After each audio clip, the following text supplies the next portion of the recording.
to turn the Chicago Bulls team into title contenders. What is going on, y'all? Faiz Sports Hall back at it with another video talking, of course, some NBA in here to talk about the Chicago Bulls. So if you're a Bulls fan, and clearly you are because you clicked on the video, so I do appreciate that. Make sure to go ahead and hit that subscribe button down below, guys. That's the best way to support the channel. And make sure that you guys are also turning on the bell icon to be notified every time I drop a new video. And also follow me on my social media, guys. Links down below, as always, on the screen as well. So, as you can tell by the title, I'm going to use the whiteboard behind me and explain to you guys how the Bulls are going to turn into title contenders. I'm going to turn the Bulls into title contenders and show you the steps on how that is going to be possible. All right? So, again, this current Bulls team, how will the Bulls turn it around? Let's talk about it. So how to turn the current Chicago Bulls team into title contenders. I'm going to explain that. So get ready, sit back, relax, because this is going to be a basketball meat sandwich coming at you with all of the information and educational commentary, if you will. All right, so where do we start? We got to start with the power structure, right? We got to start with the power structure. What is the power structure? The power structure is the triangle. No, I'm not talking about Phil Jackson and the triangle. I'm talking about the Bulls' current power triangle, which is AK, the new VP for the Bulls. We've got Mark Eversley, the GM, and then Billy Donovan, the head coach. Now, you might be thinking, Faiz, why is it a triangle instead of putting AK at the top, then putting Mark Eversley, our GM, then putting Billy Donovan, the coach? Why is it not like that? Well, the reason I put it as a triangle is because I believe all three of these individuals are going to have an equal share in the success of the Bulls. That is how important their roles are. We know how important Arturas Karnisovas, AK's role is going to be in being the guy who's going to oversee everything. We know how important Mark Eversley's job is in being the general manager, constructing trades, hiring folks, etc. And we know how important Billy Donovan's job is going to be as the lead head coach in player development, being able to get the right things out of guys and getting wins out of this team. So I don't look at it like, oh, AK's above Mark Eversley, who's above Billy Donovan. All right? I look at it as a partnership between all three of these guys. And that is how good organizations operate, folks, okay?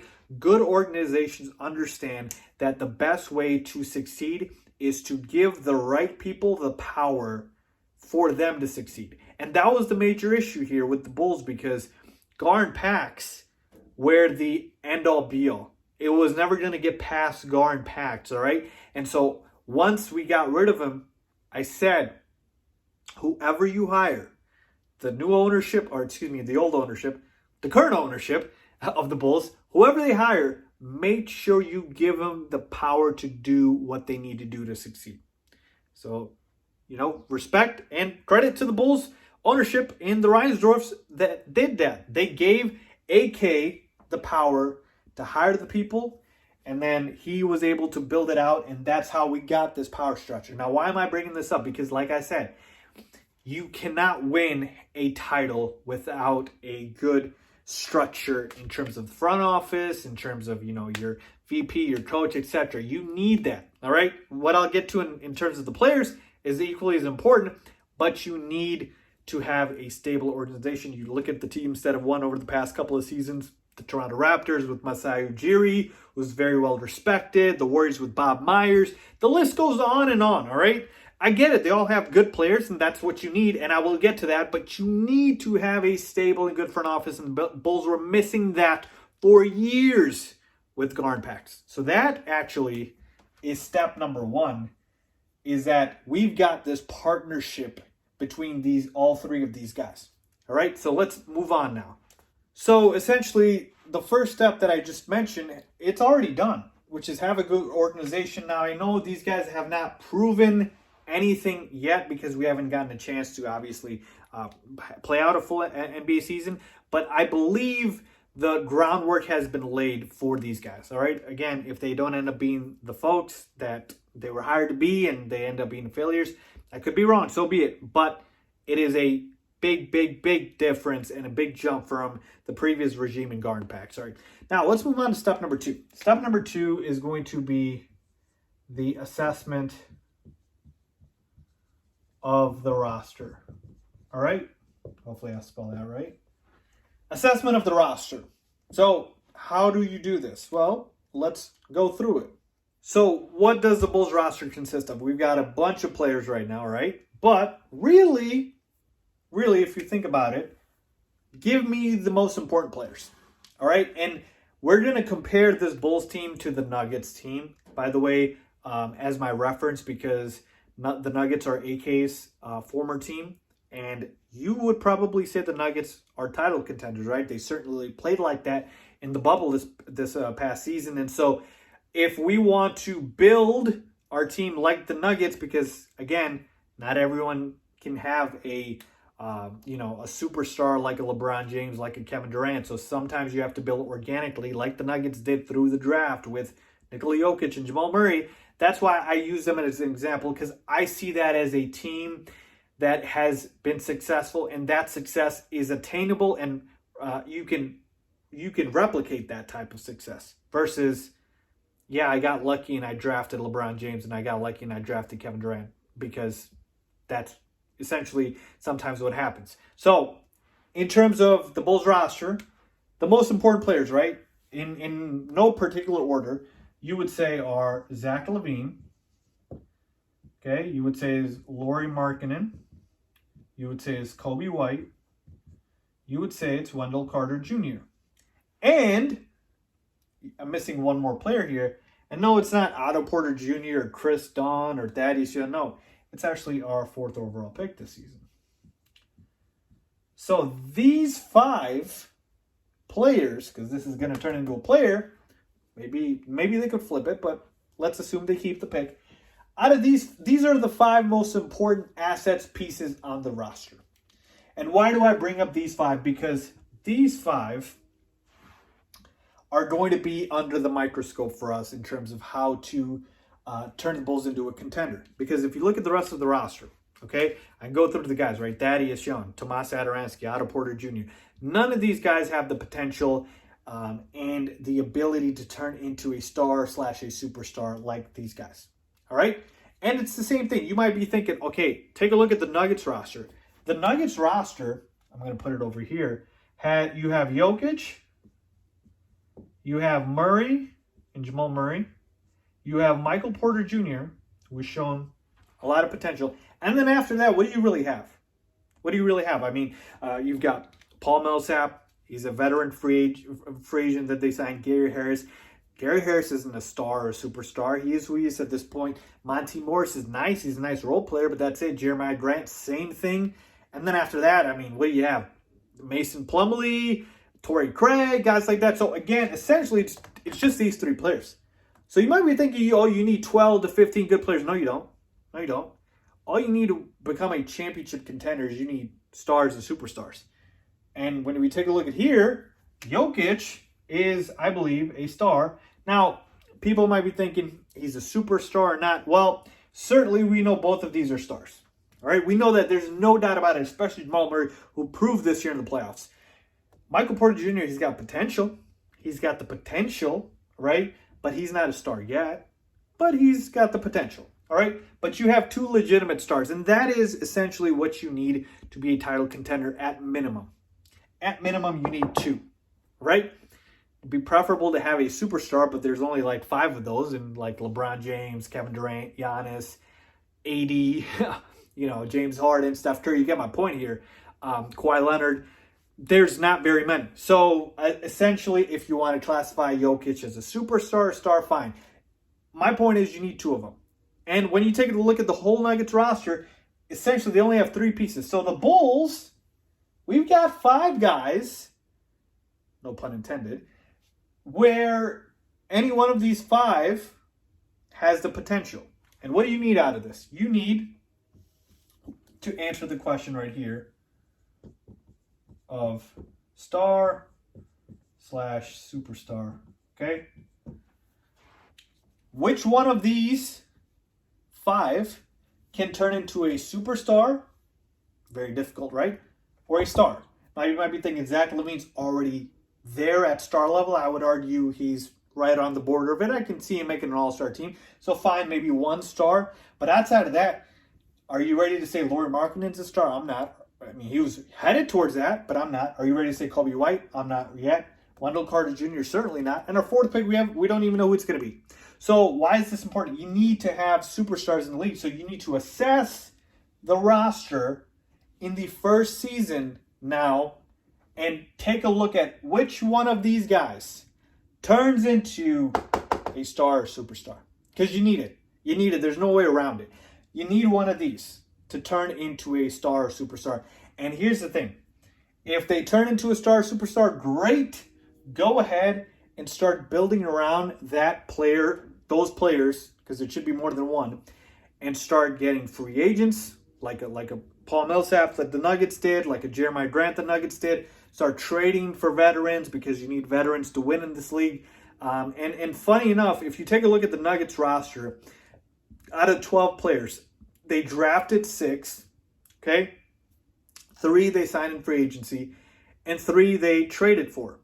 So it's a good mix and balance, and that's what you'll need at championship roster, right? The current Bulls roster, out of 15 players, 8 are drafted, 5 have been free agents, and 2 have been through trades.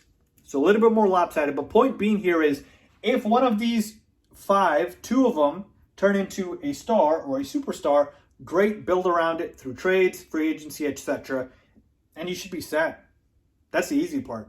You should be set because essentially that, along with the good front office, a good coach, good org, it's going to just propel you to superstardom, to a contender status, just like it did for the Nuggets, just like it did for the Sixers. You know, you had Joel Embiid, Ben Simmons, 2 stars. So that's the point here.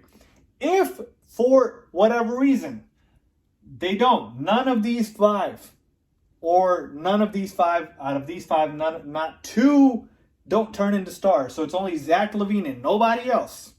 All right? Then what do?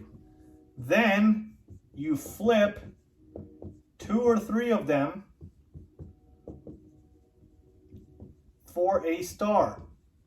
So if Zach LaVine, let's just single out Zach LaVine, turns into a star next season, and none of these other guys do, then it's time to go ahead and flip them for a star or a potential star.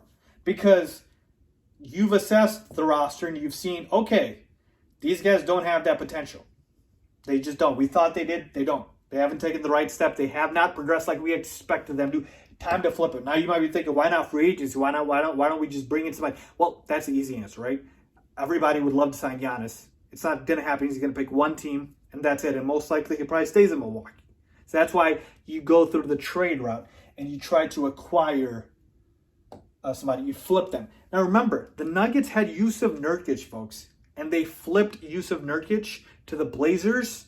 And I believe it was like a trade with when they got back Mason Plumlee. They lost that trade, but the reason they flipped Yusuf Nurkic is because they realized that Nurkic and Jokic couldn't play together at the same time. They just couldn't. And so don't get beholden to the roster. Make it so where everybody's flexible unless you're a star. Okay? That's what you got to do. So if none of these guys turn into stars, it's time to flip them. Or you sign a star. So I can put that over here as well, right? Or you sign a star. But again, that is a lot harder than people think, right? It's a lot harder. So by the next season, you will have at least one star, and then you will have traded for another one. And that's kind of how you go about it. Now, the Nuggets had 2 guys that they developed and drafted and developed. And that's essentially the cycle here, because what happens after this is if nobody turns into a star, superstar here, you got to keep drafting. I mean, I wish I had a sexier answer, but that is what it is. You got to keep drafting, and you got to keep taking shots here because, folks, it's hard to win in the NBA. You need stars to do it. And I've told you the formula here from a team that's done it. All right? You keep drafting. And Nikola Jokic and Jamal Murray were not #1 overall picks. You don't need a #1 overall pick. You just need to have good talent scout and be able to draft good players. And the Bulls, actually, to their credit, even with the previous regime, we've been pretty good at drafting. We've gotten guys late in the draft like a Jimmy Butler, like a Taj Gibson. We've been able to draft. So there's no reason why it can't continue with the new regime. And so that's why I say you have the good organization now. Okay, so that's a checkbox. You do the assessment of the roster this coming season. And step 3, really, if I can fit it here, step 3 was just executing the plan that I showed you here. Step 3 is literally just executing this plan, right? Assess the roster, and then once you've assessed who's a star, who's not a superstar, then go ahead and execute by flipping them, moving them, bringing in guys, trading guys, etc. If I were to tell you exactly who to trade for, etc., it would just get way too complicated. So hopefully this explains it. So now that we've walked through that, I've got an example scenario for you. So let's assume Zach LaVine is the only player on the Bulls that becomes a star. Let's say he becomes an all-star next season, right? And this is a guy we want to keep. That means everybody else that I've talked about, they're expendable. All right, let's say that. And at that point, since they didn't develop like we wanted them to, it's time to trade. Let's trade Kobe White and Wendell Carter Jr. to the Sixers. Again, this is just an example trade. There's not a rumor or anything like that. For Ben Simmons. All right? We know the Sixers had a disappointing season. They fired their head coach. They're looking to rebuild the roster. They're stuck in a rut with so many salaries of Al Horford and Tobias Harris. What if they're willing to trade away Ben Simmons and will give them Kobe White and Wendell Carter Jr., but we have to take back maybe salary? What if it is Tobias Harris? I'm just saying, what if it's a Tobias Harris deal that they want us to take back, or an Al Horford deal just to get Ben Simmons? Now, a lot of people hate Ben Simmons. I don't understand why. I'm just using this as an example. It doesn't have to be him. It could be Joel Embiid, but I'm pretty sure they'd rather build around Joel Embiid. But if in this instance, we flipped 2 of our 5 core pieces for a potential star, because I believe Ben Simmons is that. He's certainly an all-star. And now, you take a look at the new roster here, and I actually just added in Tobias Harris there. Maybe we get him, maybe we don't. But in this instance, you've got Ben Simmons, Zach LaVine, Otto Porter Jr., let's say that is Tobias Harris, it doesn't matter, Laurie, and our 4th pick, right? And let's say you fill out your bench with free agents and trades, right? I've added like a guy like a Montrezl Harrell. He's a free agent coming up. Then you've got your other guys, a Gafford, if you will, that you drafted. So take a look at this team now. All right, take a look at this team. Ben Simmons, Zach LaVine, Tobias Harris, Lauri Markkanen, 4th overall pick. I mean, this team looks pretty solid on paper. Again, it's just paper, but has the potential. Because Ben Simmons needs to have just shooters around him. Well, I got the shooters for you. Zach LaVine, Otto Porter Jr., Lauri Markkanen. Let's say our 4th pick, he's a big man who can shoot. That will set up the Bulls for success. And now you've got your stars and you've got the pieces around them. All right? Ben Simmons couldn't do anything in Philly because Joel Embiid clogs the damn paint. And Ben Simmons can't shoot, so he has to drive, and Joel Embiid's in the paint. So in this instance, we've got an offense where Ben Simmons can drive and kick because we've got shooters on it. Again, this is just an example. It doesn't have to be Ben Simmons. But the point here is you need at least 2 stars. You need at least 2 stars. Find a way to acquire them. And once you do, go ahead and start adding free agents and trades and whatnot. And essentially, you will have a title contending roster. All right? Am I saying they're a lock to win the ring? No. But you will have a team that will turn into a legitimate contender. Heck, look at the Miami Heat. Jimmy Butler and Bam Adebayo. 2 stars right there, right? Other than that, what do you have? You have Tyler Herro, who's, coming up. Andre Iguodala, Jay Crowder, veterans, Goran Dragic. He's a nice player, but nothing special. So this is the key, folks. 2 stars at least. All right? Find a way from our core of Kobe, Zach, Laurie, Wendell Carter Jr., the 4th overall pick. At least 2 of them need to become stars. And then after you do that, you can go ahead and execute and build a roster just like I did. So let me know what you guys think. Let me know down below if you agree or disagree. As always, thanks for watching.